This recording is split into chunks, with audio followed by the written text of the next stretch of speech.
Professor Daniel van Liel, the Executive Dean of the College of Business and Economics, Professor Erika Kraemer Mbula, Professor Lundvall from Denmark, our online audience and YouTube and Facebook, senior leaders of the university, members of Senate and other academics, family and friends of Professor Kraemer Mbula, distinguished guests, ladies and gentlemen, Sanibonani, Goeienacht, good evening, Tobela, bonjour.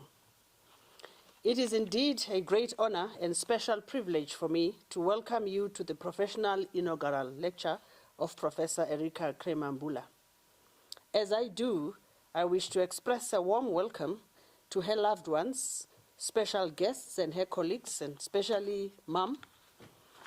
This is indeed a proud and joyful, yet a landmark moment for all of you, for Professor Kraemer Mbula, and of course, for us here at UJ and higher education in South Africa and beyond.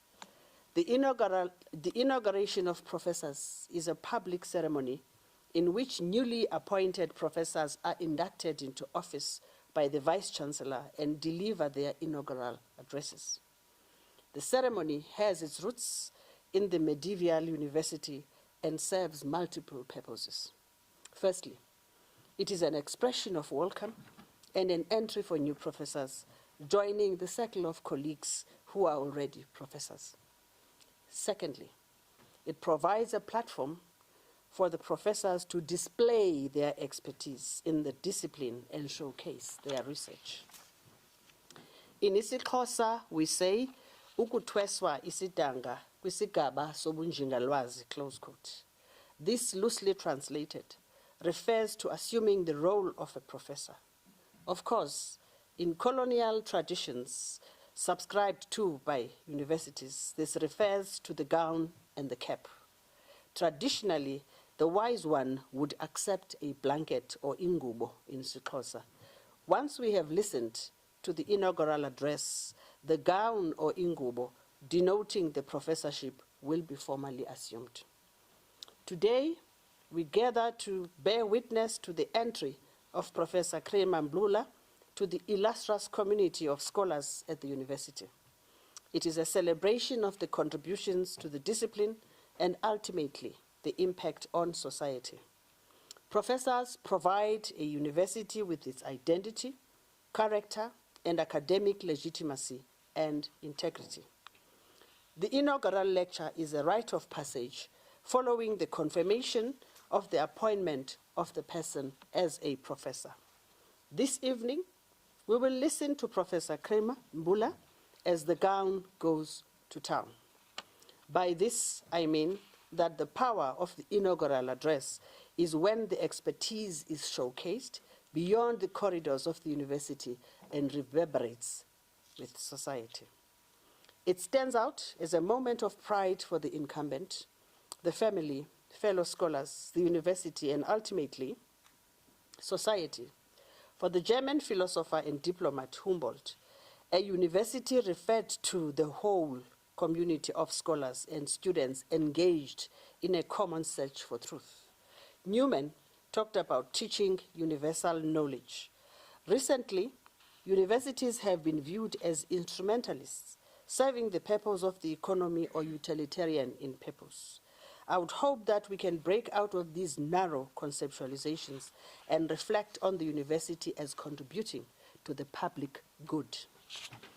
Edward said, offers a formulation of the ideal role of a true intellectual, as I quote, one who commands a vast knowledge of his or her discipline, who is rigorous in the analysis of literature, who views being an intellectual as a vocation, the intellectual who considers it necessary to step into the public sphere and speak truth to power, namely to question, interpret, and understand authority rather than consolidating it, to step out of the boundaries of the academy to connect oneself, to affiliate oneself, to align oneself with an ongoing process or contest of some sort, perhaps with the aim of improving the lot of the oppressed, the intellectual who functions as a kind of public memory to recall what is forgotten or ignored, to make the connections that are otherwise hidden, and to provide alternatives for mistaken policies, close quote. It remains then for us as a university with a Pan-Africanist vision to derive our mandate as intellectuals and as professors. How do we embrace the role of a professor as a disruptor while continuing to be the flagship carriers of our disciplines? This evening, we will listen to Professor Kraemer Mbula as one further step into the journey of being a professor. This is a journey which does not culminate once this lecture has been given. It is a self-reflecting pause in the journey of a professor with the promise of more to enrich our minds and simultaneously contributing to the rich intellectual body of work in the discipline. Let me invite the Executive Dean, Professor Daniel van Lille, to introduce to us Professor Kraemer Mbula. I thank you. Really buha, siyabonga, bayadanki, enkosi.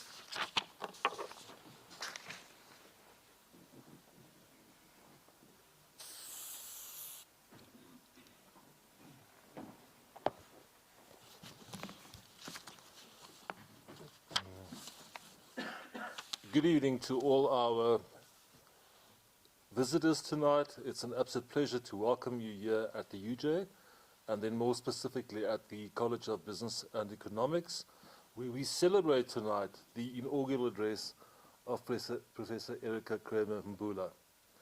A special word of welcome, as you have said, Dr. Bukuza, to her family. It's an absolute pleasure to see you here tonight, because we can't get the great things done in life on our own.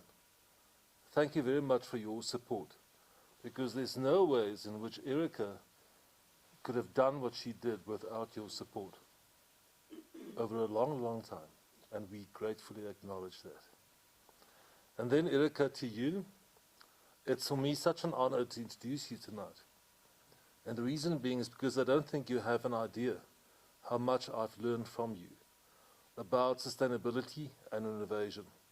And not just the theory, but the practice at global level, at continental level, at intercontinental level, within our own continent and within our country.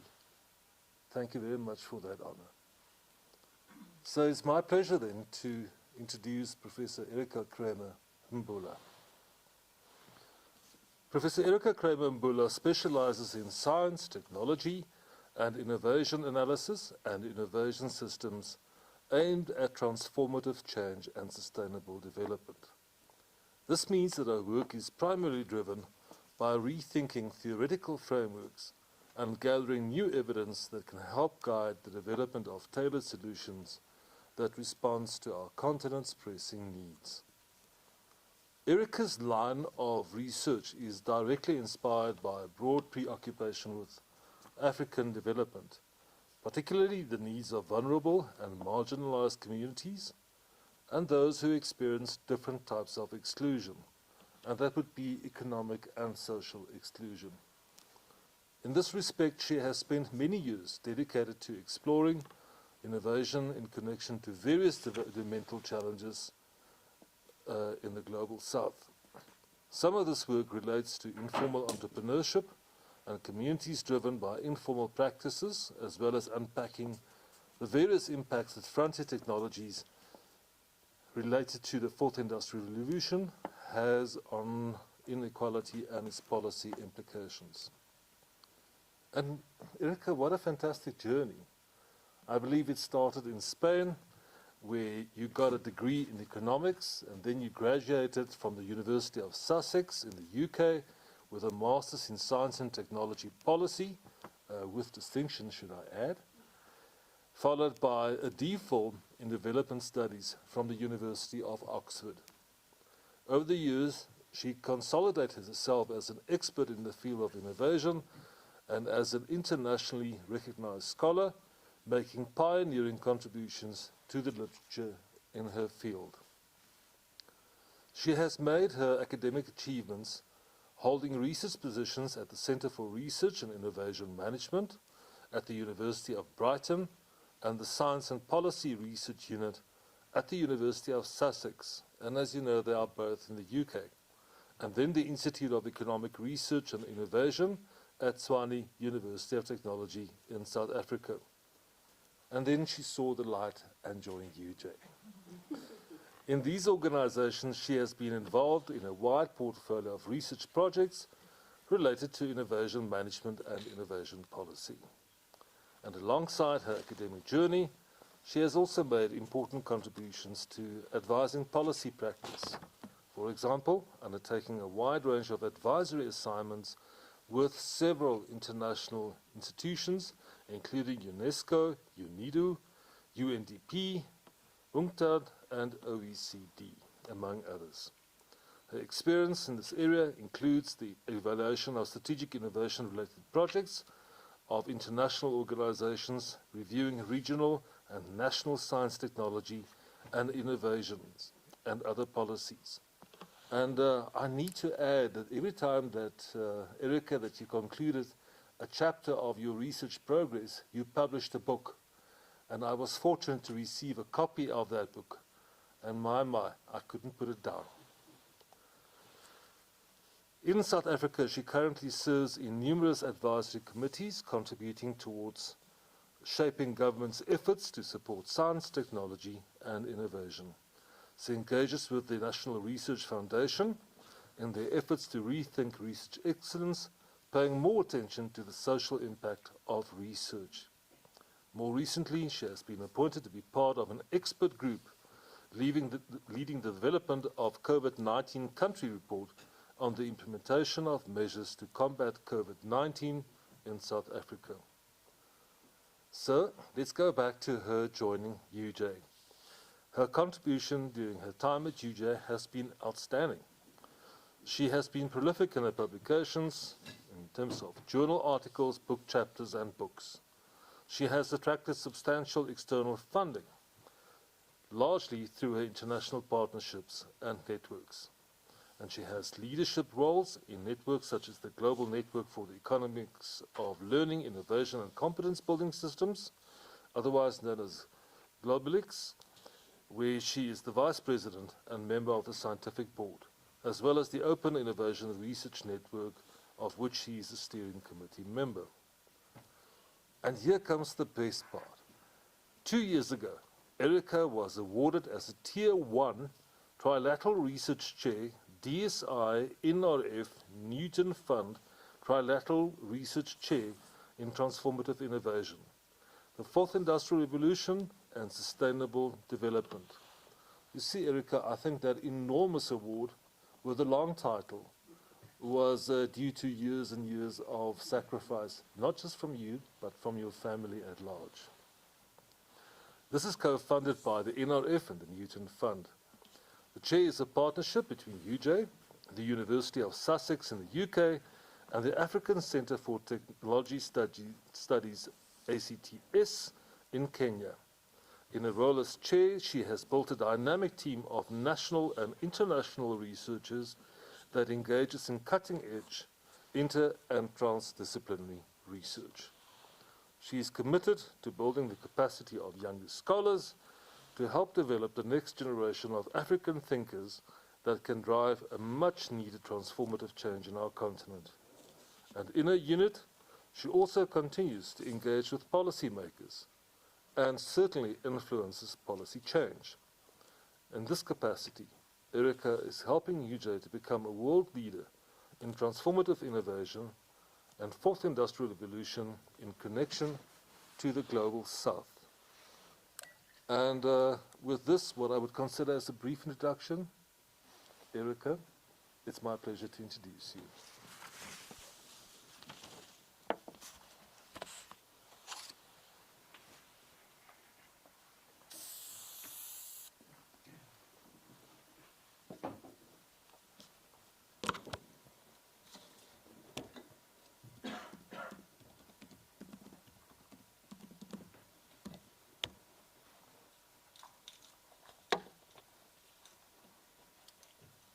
Good evening, honored guests, Thank you, Dr. Bokusa, for the great introduction to this session, and thank you, Professor Van Lille, for the introduction of myself.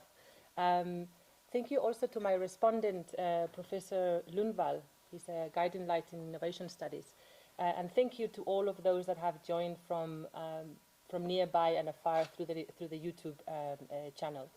I am honored and humbled and grateful for this event. This lecture is a very important landmark, a milestone, and in some ways it represents a destination. It feels like reaching the top of a hill, and that gives me a chance now to look back at my footsteps and appreciate what I have done. But mostly it feels like a departure point. So it was never just a hill or a mountain. It was a mountain range, but I can somehow see a bit clearer what lies ahead and what needs to be done. It is also time for gratitude, and I'm well aware that I'm a product of a global village that has raised me, and I will make sure that before I conclude, I acknowledge some of those that have supported, mentored, and inspired me along the way. This is an opportunity, I think, to describe in my own words my academic contributions to the field, and I realize that it's also an opportunity to say something about myself. So perhaps what has shaped my view of the world the most is my upbringing in a very multicultural home. Growing up, I was influenced on the one hand by my German family, a family of biologists and computer programmers and environmental activists with a very science-driven view of the world. On my West African side, I come from a family of creatives and healers that connect with the other forces at play. My roots in Equatorial Guinea have given me a great appreciation and understanding of this beautiful continent of ours. And I'd like to think that this upbringing perhaps has made me particularly comfortable with making sense of opposites, bringing together things that don't seem to belong together, perhaps. Either way, I believe that this is where my interest in understanding science, technology, and innovation in Africa comes from. The title of this presentation is Innovation Through the Looking Glass. And I find the looking glass a useful metaphor to describe the perceptions of innovation in Africa.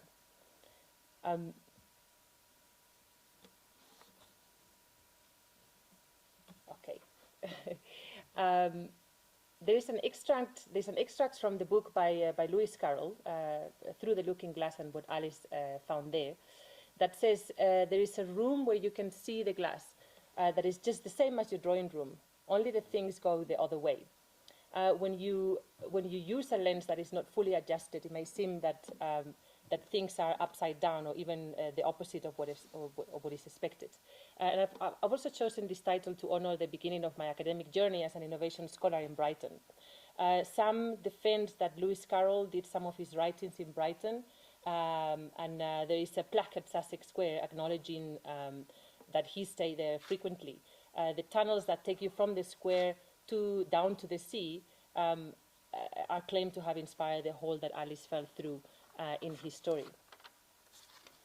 In my time in Brighton at the University of Sussex, I positioned myself as an evolutionary economist, which sees evolutionary economics sees the economy as an evolving system.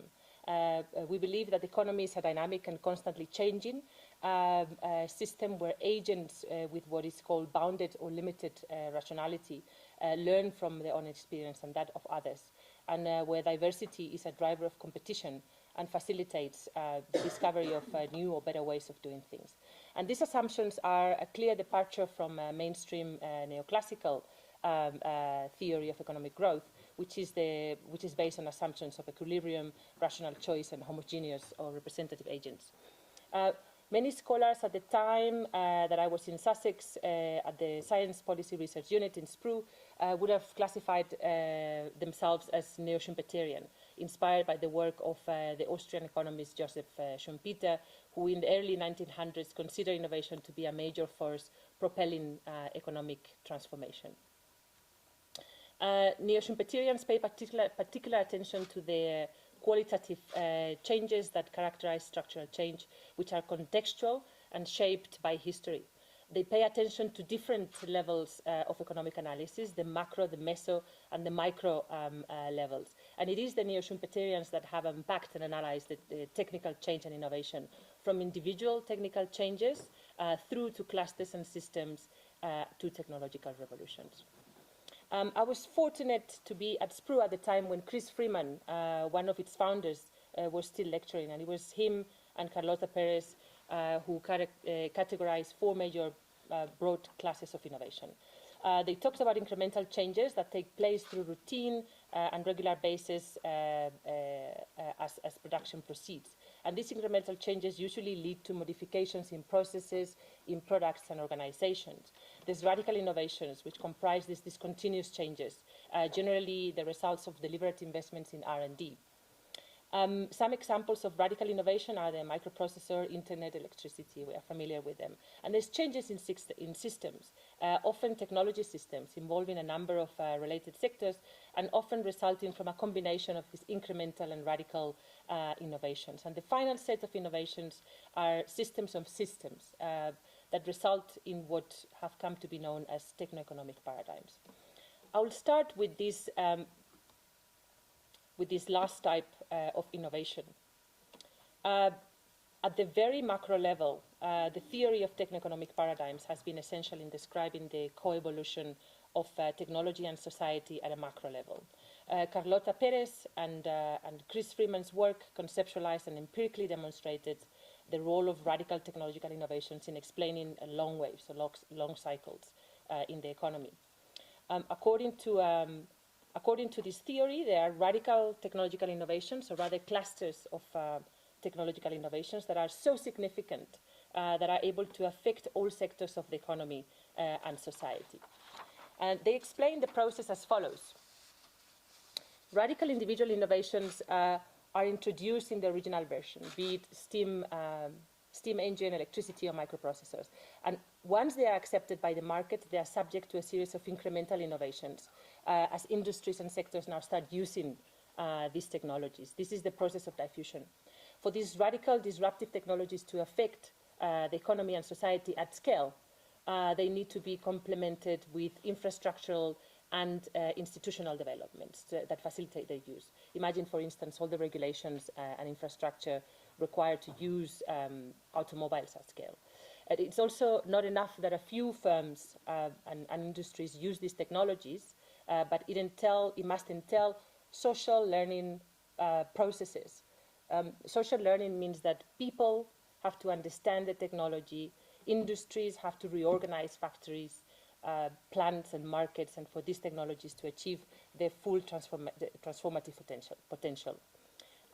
Something important here is the recognition that the reorganization of social and institutional systems has a different rate of change to technology systems.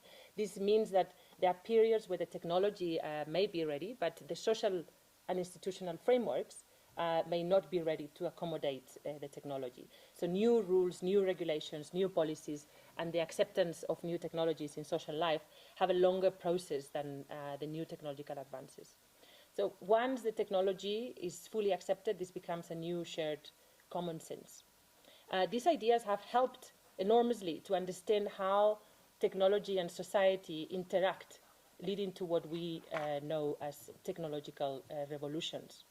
And I will return later to connect how these views continue to influence my work on frontier technologies on the so-called fourth industrial revolution. Although Freeman and Perez will not agree it to be the fourth, it is the fifth. A second conceptual tool at the meso level from evolutionary economics that I've worked with is the notion of innovation systems. The most distinct feature of the innovation systems framework is that it considers that innovation is an interactive process. Many actors, such as firms, suppliers, consumers, education organizations, financial institutions, exchange knowledge. But it's not only scientific knowledge, also other types of knowledge, like tacit and experience-based. And these knowledge exchanges lead to combinations and recombinations that may result in new products, new processes, new services, innovations. By focusing on interactive learning, Innovation systems put more emphasis on the types of incremental learning that lead to improvements of existing production systems. They are more preoccupied with how technologies and innovations are diffused and used. And central to the notion of innovation systems is that they are deeply connected to the specific territory in which they exist. Its culture, history, social relations are essential, and scholars such as Bentoke Lundvall, Chris Freeman, and Richard Nelson have developed this framework. It is important to note that there has been a narrow and a broad interpretation of what an innovation system is. Narrow interpretations have focused on the interactions between organizations that are dedicated to scientific research and technology development, as well as firms in the productive systems. And broad definitions include broader interactions across the system, involving users and producers and a larger set of stakeholders, including those shaping the demand for innovation. Adopting a narrow or a broad perspective leads to very different sets of policy considerations, where in the narrow view, policy recommendations will be mainly around science and technology policy and industrial policy. The broader view will also involve the realms of environmental and social policies, labor-related policies, etc. And the third contribution that I've taken for evolutionary economics is at the micro level, the theory of the firm, and in particular the concept of capabilities. Capabilities are strategic and tacit internal resources of firms, and they cannot be easily copied because they are accumulated experiences from learning. This learning from internal and external sources accumulates in different types of capabilities. And there's a whole literature around innovation capabilities with different classifications of these capabilities: production, technological, innovation capabilities. Essentially, the ability of a firm to sense opportunities and imperatives to innovate and to do it efficiently. Firms with superior capabilities are able to perform better, to be more competitive, and several scholars like Sanjay Lal, Martin Bell, and others have developed the literature on innovation capabilities seen as an opportunity for developing countries to catch up with advanced economies. And this literature sees as important that developing countries build indigenous capabilities, and this is mainly to be able to move to more sophisticated and profitable productive activities. I was incredibly fortunate to have as masters and PhD supervisors two giants in the literature of innovation capabilities: Martin Bell as my supervisor for the masters and Sanjay Lal for my PhD. Through their work, I came to appreciate the importance of innovation capabilities as an avenue for an African-driven development, especially as we learned what was possible from the example of the new industrialized economies in Southeast Asia. And the work by Rafi Kaplinsky, Mai Hopday, Howie Rush, and others at SPRU contributed to enrich this body of work. When using these frameworks, my question was always, where is Africa in this picture? And in the frame of techno-economic paradigms, in all technology revolutions, steam engine, automobile, microprocessors, all radical technologies have been originated in the realm of advanced economies. So where does Africa stand here? As new radical innovations or new technologies replace old ones, African countries are often reliant on older technologies, have been on the losing end of the stick, or simply not participated in the social transformation brought by the new technological revolution. For instance, it has taken much longer for Africa to electrify, and this is the second or the third according to the revolution, according to Paris, than other parts of the world. Also, the techno-economic paradigm goes, as it goes, it says full transformation only kicks in where there are social and institutional frameworks in place to accommodate the technologies, new rules, new policies, new regulations, and the acceptance of these technologies in social life. And African countries have experienced decades of lag developing such structure, so it has taken much longer to benefit, even if partially from technological revolutions. So they have been mainly absent in earlier technological revolutions. When it comes to innovation systems, African innovation systems are generally depicted as weak and fragmented. The key actors that are found in advanced economies are simply missing or underfunded or not functional, such as training and education organizations, technology-related institutions. This assessment is often using the narrow interpretation of what an innovation system is, and it concludes that linkages across the system are not active. So research organizations do not interact enough with private sector and so on. When it comes to the firm level, my work and others on capability shows that there are low firm level capabilities, especially when it comes to sophisticated R&D capabilities.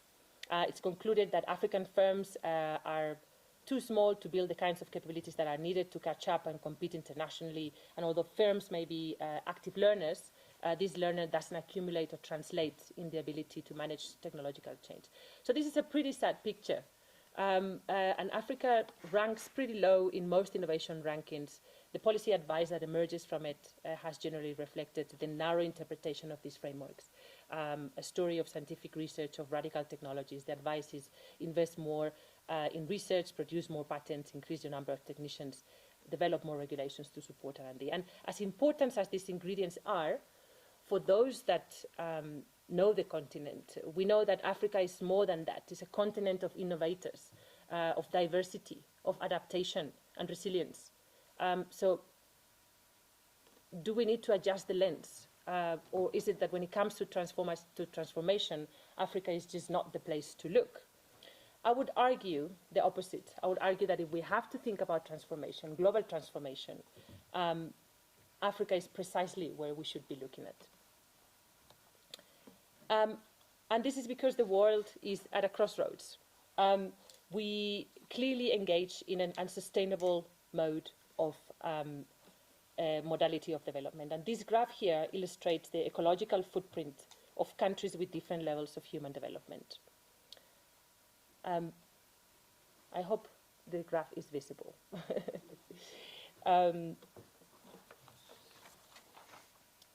What this graph is telling us is that we have been unable to marry our objective of improving well-being with living with within our environmental limits. Countries that have managed to reach high and very high levels of human development have done so at the expense of excessively surpassing the share of biocapacity. And these are some of the blue dots that you see on the right-hand side. Science, technology, and innovation have been main drivers of the explosive development in those advanced countries, where they have managed to increase life expectancy, expanded the access to education, and the well-being of the population. But paradoxically, the same types of science, technology, and innovation driving such development have also brought about negative environmental and societal impacts, or at least have not managed to mitigate them.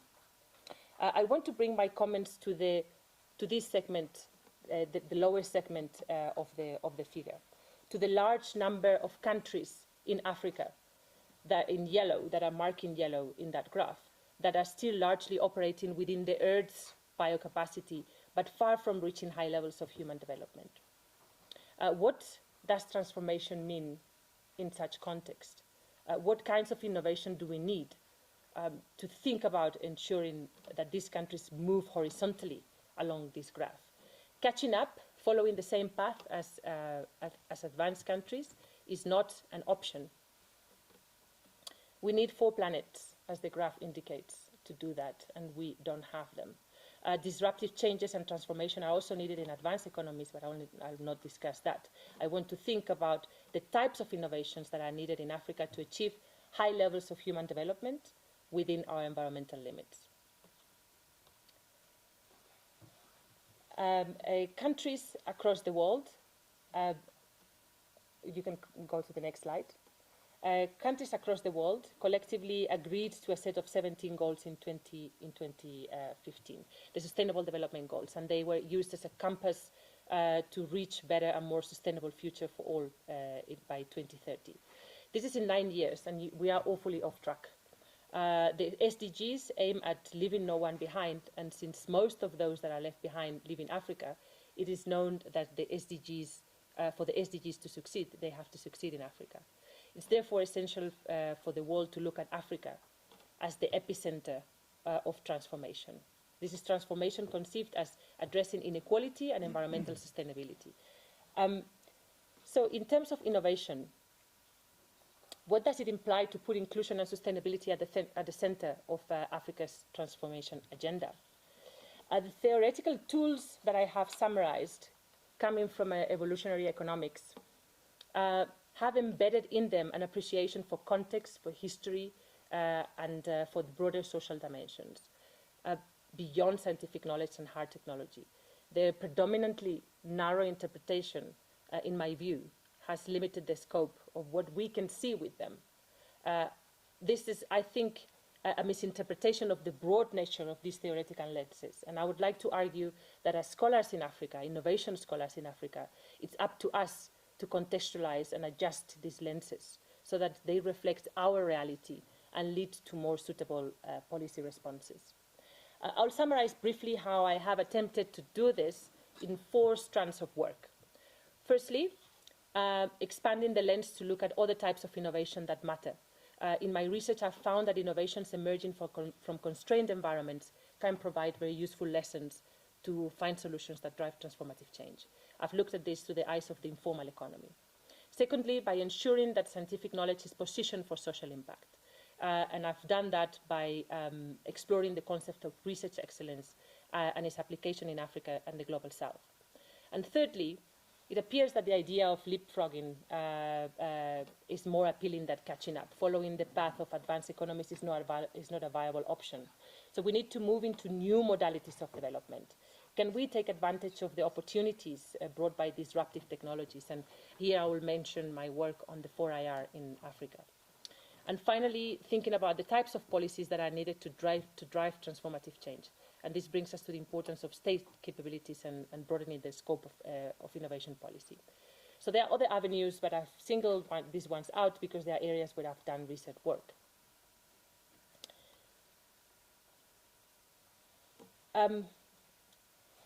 So some of my research has been about the transformative potential of the informal economy. Although we hear often references of the informal economy as underground or the shadow economy, in an African context, informal is normal. The informal sector is on the rise in all African economies, and contrary to the earlier predictions, informality has grown along economic growth.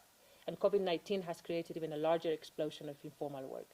These are pre-COVID figures, but the informal economy represents about 75% of non-agricultural employment in Africa, contributes about 30% of the continent's GDP, and generates most of the new jobs. Although it's conventionally seen as rudimentary and survivalist, our studies show that informal entrepreneurs are innovative, and they show high levels of innovation and different types of innovation. But it's a particular set of features that we can find in innovation in the informal economy.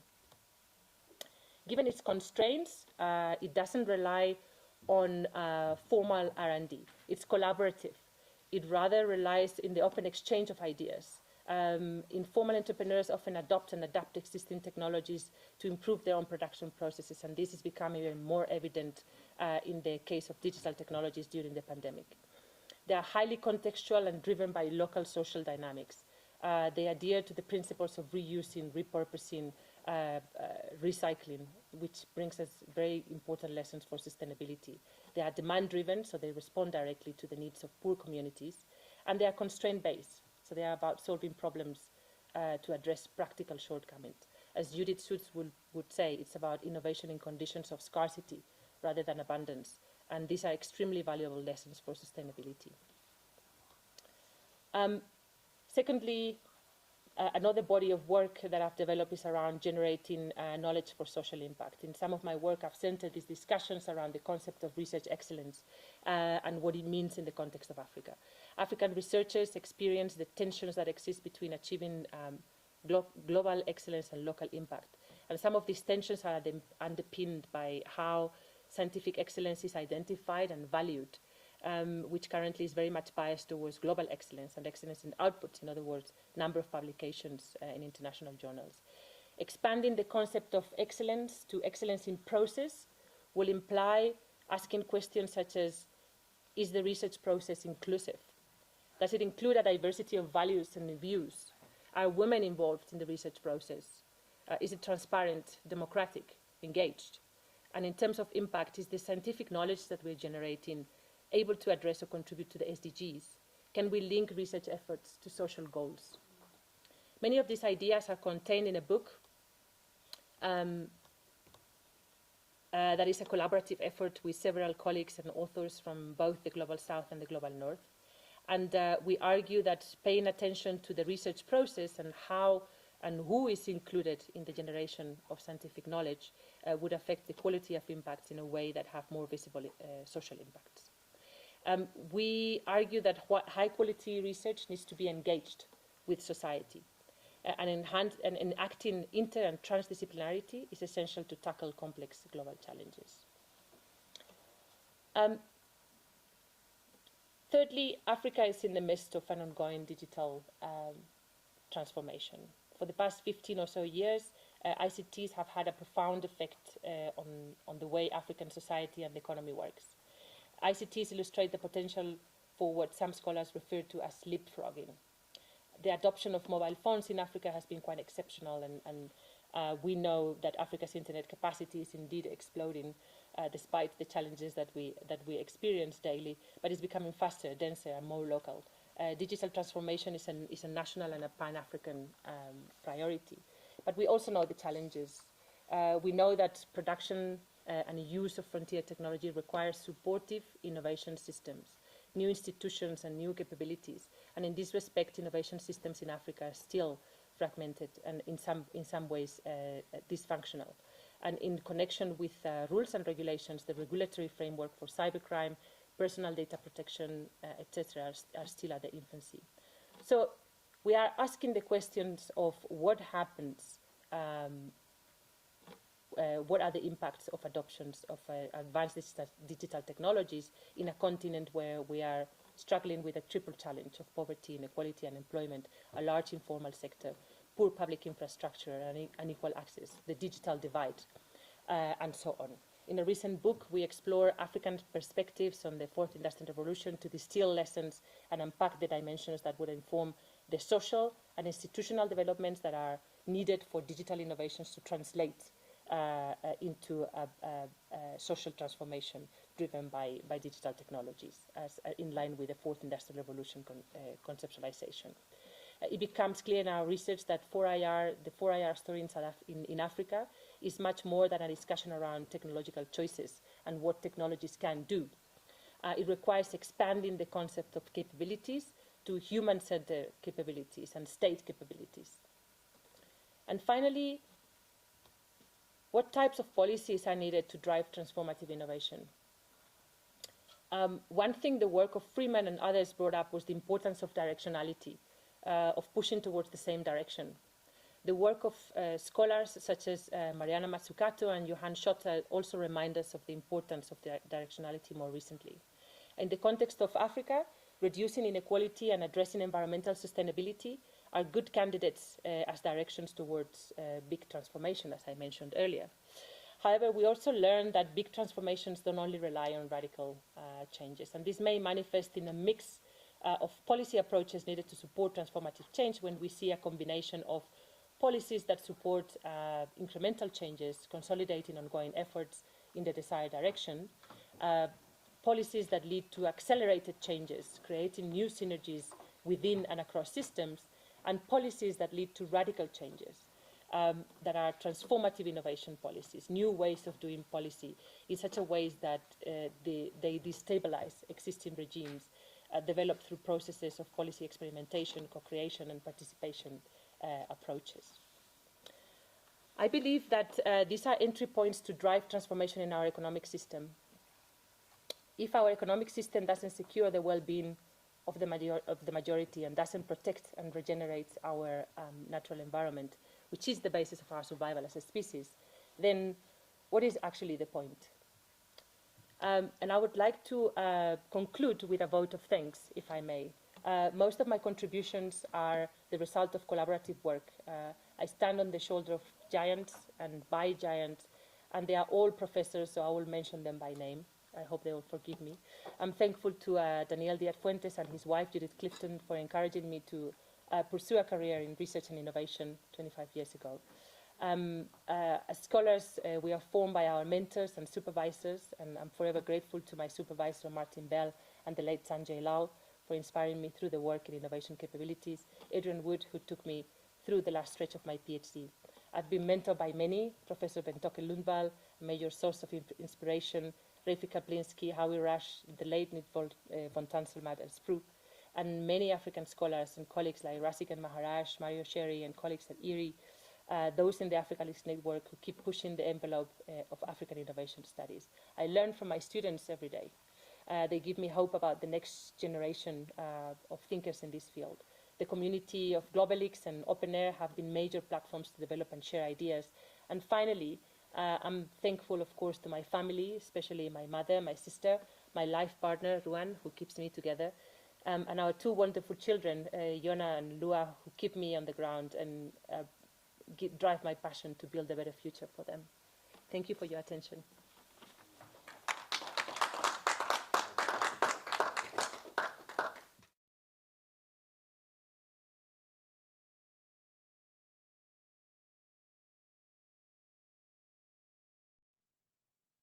Okay.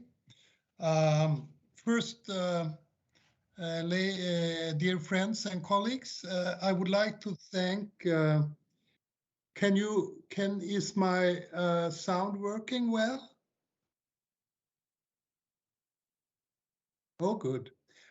First, I want to thank the Vice Chancellor and the Dean for giving me this chance to be a respondent on Erika Kraemer and Mbula's inaugural lecture.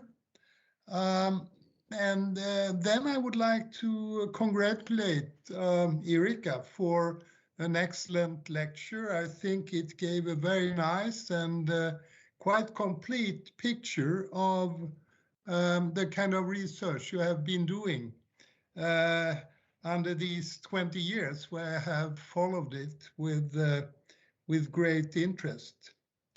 I would also like to congratulate University of Johannesburg. I mean, you are so lucky being able to recruit this person. I'm sure there has been a lot of competition, and I think you should take very good care of her. I've known Erika since 2004, when she was even younger. And she came as a PhD student to the first Lisbon Academy and made a great impression. And then I have followed her work and her career with great admiration. I think that her lecture shows a good understanding of what is unique for Africa.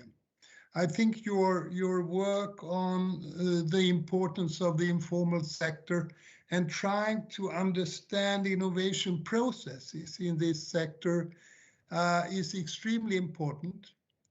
And I also find that what you have been doing in terms of looking at emerging new technologies in what has popularly been called Industry 4.0, and look at that in the African context is equally important.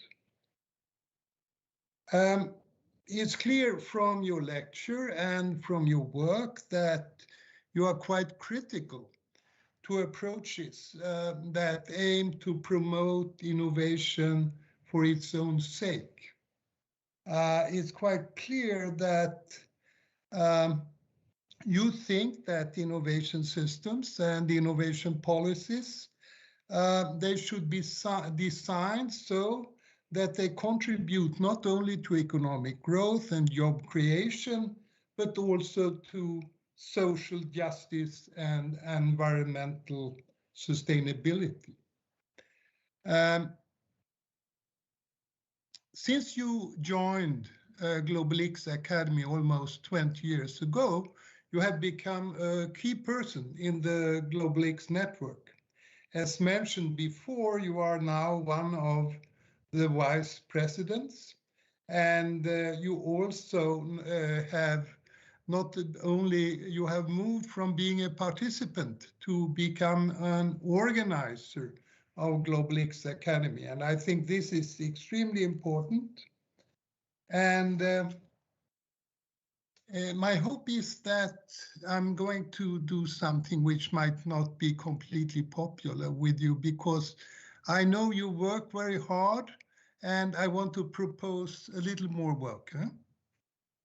My hope is that you will use your current affiliation with Johannesburg to continue to build an even stronger Global X. And one way to do so, as I see it, would be that you take the lead in organizing a worldwide research project in style of what Castiolato did, in style of what Richard Nelson did.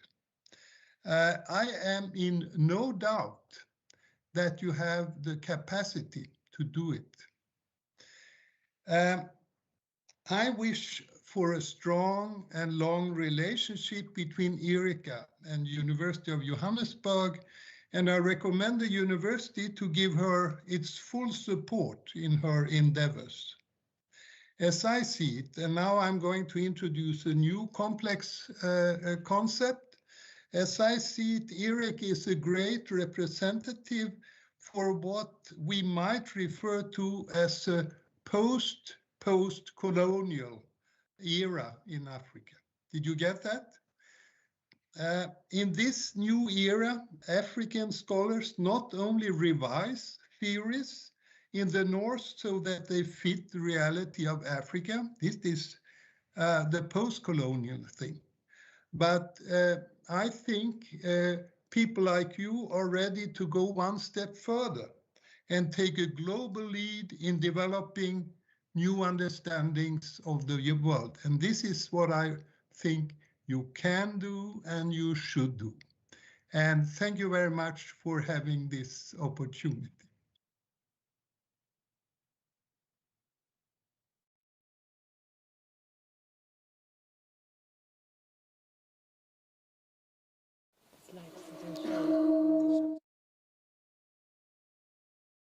Erika Kraemer, Mbula. At this point, may I call upon the Executive Dean of the Faculty of Economics and Business to come and do the honors. Please.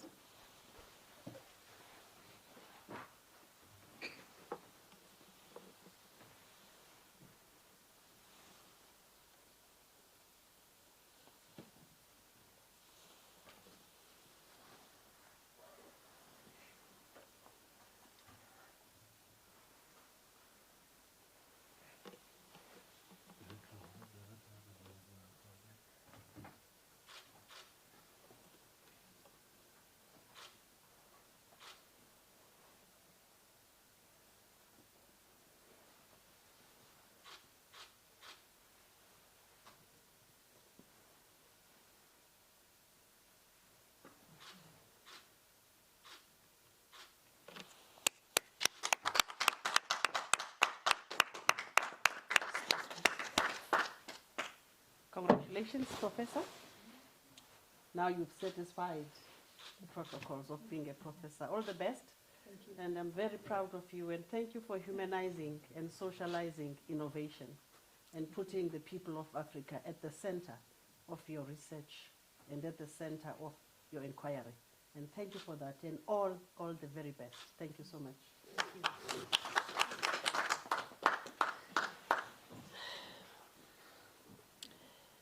And now, by the virtue of the powers vested in me, may I close these proceedings.